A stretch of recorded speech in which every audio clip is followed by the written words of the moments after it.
ಓಕೆನಾ. Mains on ಇಟ್ಕೊಂಡಿರ್ಬೇಕು. ಆಮೇಲೆ ಫಸ್ಟು ಹಾಂ, ಇವಾಗ ಇಲ್ಲಿ ಹೆಂಗೆ ಅಂದರೆ L1 ಫಸ್ಟ್ ಹಾಕೊಂಡಿರ್ತೀವಿ, ಇದು L1 ಇರಬೇಕು.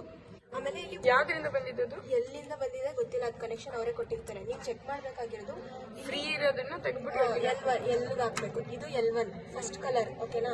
ವೋಲ್ಟೇಜ್ ಫಸ್ಟ್ ಝೀರೋಗಿರುತ್ತೆ. ಆಮೇಲೆ ಝೀರೋಗಿರೋದನ್ನ ನೀವು ಆನ್ ಮಾಡಿಬಿಡಿ, ಮಿಸ್ಟೇಕ್ ಮಾಡಿ. ಆಮೇಲೆ ಜಾಸ್ತಿ ಮಾಡ್ತಾ ಹೋಗ್ಬೇಕು.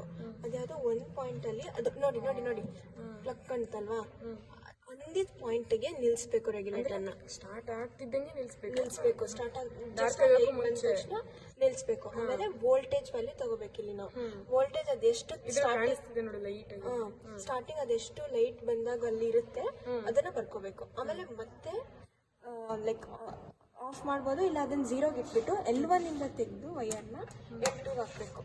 ಮತ್ತೆ ಮೇನ್ಸ್ ಆನ್ ಮಾಡಿ ಈ ರೆಗ್ಯುಲೇಟರ್ನ ಓಡಿಸ್ಬೇಕು. ಅಲ್ಲಿ ಲೈಟ್ ಬಲ್ಬ್ ಆಯಿತು, ಮತ್ತೆ ವೋಲ್ಟೇಜ್ ವ್ಯಾಲ್ಯೂ ಎಷ್ಟು ಬರ್ತಿದೆ ಅದನ್ನು ಬರ್ಕೋಬೇಕು. ಓಕೆನಾ. ಮತ್ತೆ ಮತ್ತೆ ಝೀರೋಯಿಂದ ವೋಲ್ಟೇಜ್ನ ಜಾಸ್ತಿ ಜಾಸ್ತಿ ಜಾಸ್ತಿ ಜಾಸ್ತಿ ಜಾಸ್ತಿ ಮಾಡಬೇಕು.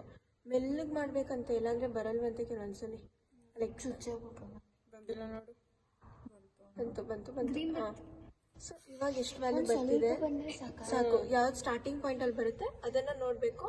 ಇವಾಗ ಇಲ್ಲಿ ಸ್ಕೇಲ್ ಗೊತ್ತಲ್ಲ, ಅದನ್ನು 2.4 ಸಮಥಿಂಗ್ ಏನೋ ಬರ್ತಿದೆ, ಅದನ್ನು ಬರ್ಕೋಬೇಕು. ಮತ್ತು L4ಗೂ ಹಾಕ್ಕೊಳ್ಳೋದು. ಸರಿ. ನನಗೆ ಪ್ಯಾರಲಲ್ ತೋರಿಸಿ, ಯಾರಾದರೂ ರೆಸೊನೆನ್ಸ್